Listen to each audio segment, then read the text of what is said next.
speak on behalf of his class.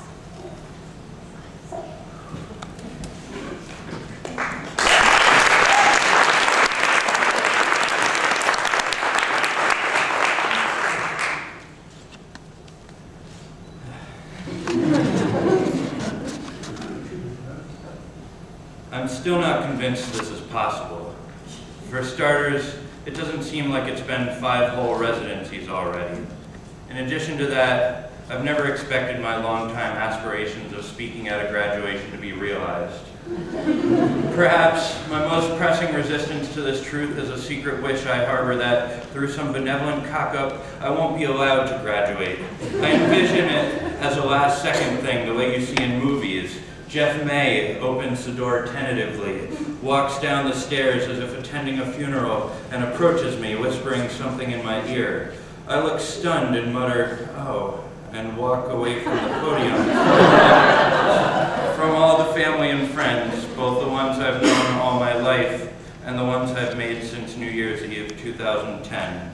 I climb those stairs in shame, but the moment I'm out of earshot, I whoop for joy.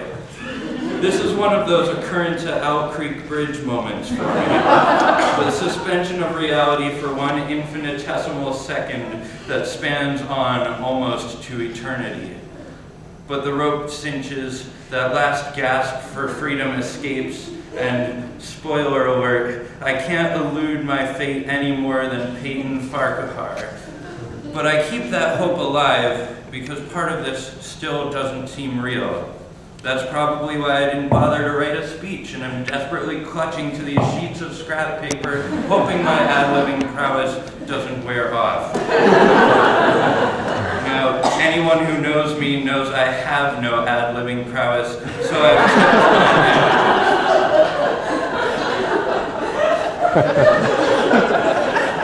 I know, like my 4 fellow graduates, that I can't escape it any longer.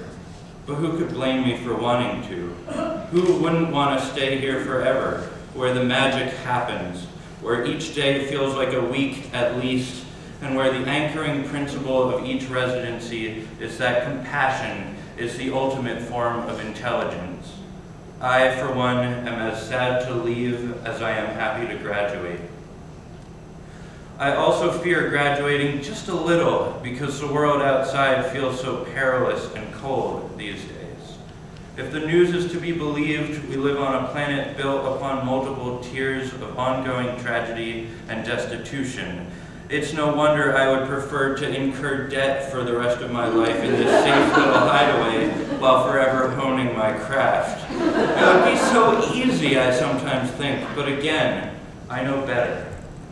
The truth is that, as writers, reality is all the more inescapable because we are always trying to pin it in a corner and spear it so we have something to bring home for dinner. But if the manuscripts of Joanne Carrata, Alexis Crdeau, Allison McLennan, and Lauren Chartier are any indication, my anxieties about us metaphorically starving are completely unfounded. Joanne, for instance, has the courageous heart of her character Kate Finn and holds within her the strength to accomplish whatever the next chapter of her saga holds. Alexis's fiery will is that Isolde Rowan, who, despite knowing she is doomed to inherit her mother's brutal and deadly heart, retains her integrity and is capable of overcoming even death to fulfill her goals. Allison's steadfast determination is reflected in her characters, Ophelia and Riley, the latter of which is the protagonist of her already completed and published novel, Falling for Johnny. Overachiever. Lauren exemplifies the selflessness and empathy of her character, Lathina, and that her character develops as she progresses to maturity. These are the people I have come to graduate with, and their presence helps me remember that it will be okay in the end. After all, in the midst of any society, it is the task of writers to observe and absorb, to investigate and interpret, and to disseminate and inform.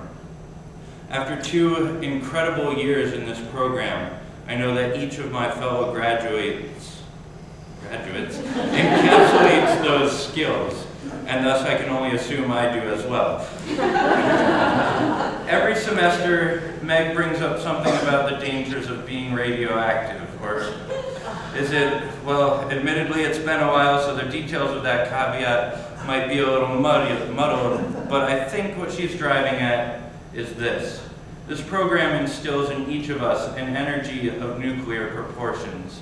It settles in under the skin and accumulates over our time here, mutating the brain cells responsible for generativity until we are forever changed for the better. It carries on beyond the residencies and inspires our friends and loved ones. It fuels the drive to excel in our pursuits and serves as evidence against our insecurities when they inevitably crop up. It sets the world aglow around us. At the beginning of this speech, I asserted that it didn't seem possible to be standing here already, as if 2 years had elapsed over one brief moment, suspended in a single breath.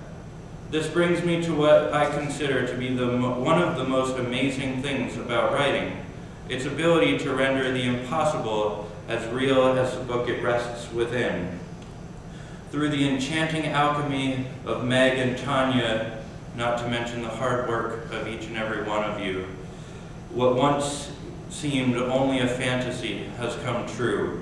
When we walk out the front door today, we do so with strength, integrity, and an exacting control over our own voices, apparently. We walk out unequivocally as writers. Thank you very much.